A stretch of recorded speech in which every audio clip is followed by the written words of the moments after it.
Welcome back to the channel. Today I'm going to tell you about the movie, Sympathy for the Devil.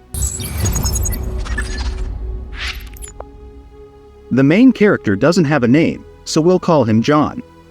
John rushes to his wife in the hospital who's in labor. He gets a call from his wife who is already in labor. They have lost a child in the past, so they are afraid of losing another one. John gets to the hospital, but the path is blocked by another car. Suddenly, a man in a red jacket and with red hair gets into the car. For convenience, we'll call the man Mike. Mike points a gun and demands to pick a playing card.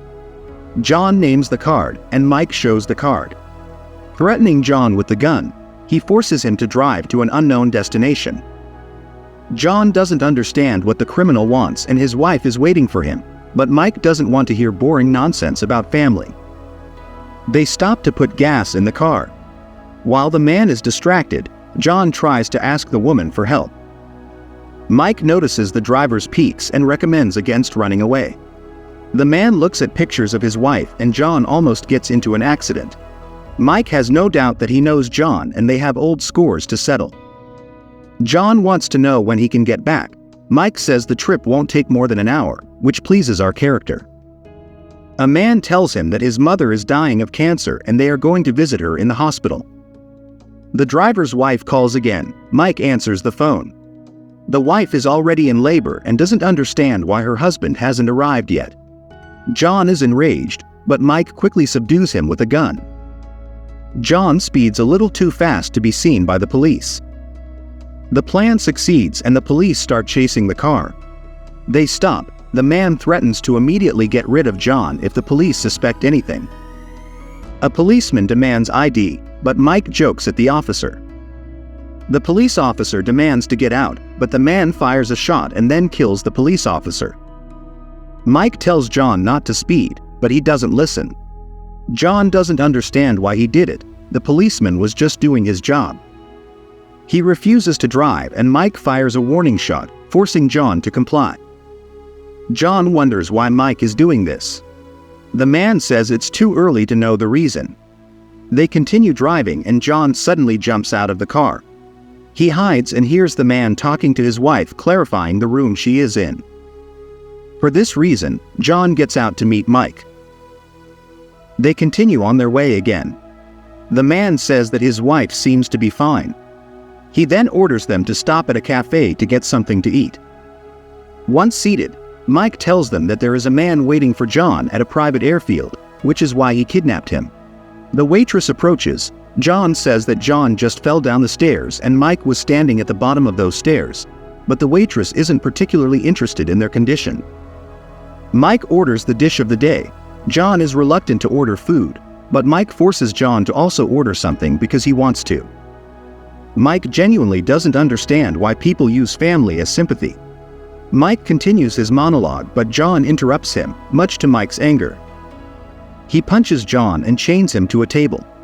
Then, with gun in hand, he takes the phones away from the employees. The music clearly helps Mike calm his nerves. He suggests John play a game. If he lies to him even once, he will get rid of anyone who is in this cafe. John doesn't know what to say. He doesn't realize what truth he needs.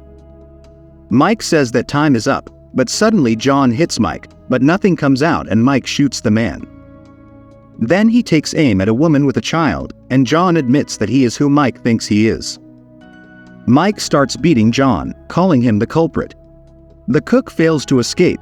Then Mike gets to the waitress as well, but decides to do nothing to her. John calls 911 while Mike sets the kitchen on fire. John manages to break a table leg and escapes, getting shot in the leg. Mike sets the cars on fire, saying he's been following John and his family for a long time. Mike tells his story about his wife, who after one tragedy ruined her life. John attacks Mike and a fight breaks out between them. Mike tells which ward John's wife is in, which stops him. If John gets in the car and they continue on their way, he promises that nothing will happen to his wife. They continue on their way. John wonders what happened to his wife in the end. Mike tells him that he got a call from someone who could solve any problem. His wife had become a problem, so Mike had to get rid of her. Mike wanted to take his family away, but when he returned, his house was on fire and his wife and daughter were inside. John knows he's going to die, but again claims he's not who Mike thinks he is. The police start chasing them. Mike wants to hear from John that he killed his family. Suddenly, John swerves off the road and the car is involved in an accident. Mike sees the police officers being killed. Then John shows up and says he didn't mean to kill his daughter. He saw his wife and daughter every night. He is sorry he couldn't help Mike and then gets rid of him. John listens to his wife's tape and his daughter is born. This is where the movie, Sympathy for the Devil, ends. An unusual movie with an intriguing plot. Next, I suggest you watch these videos.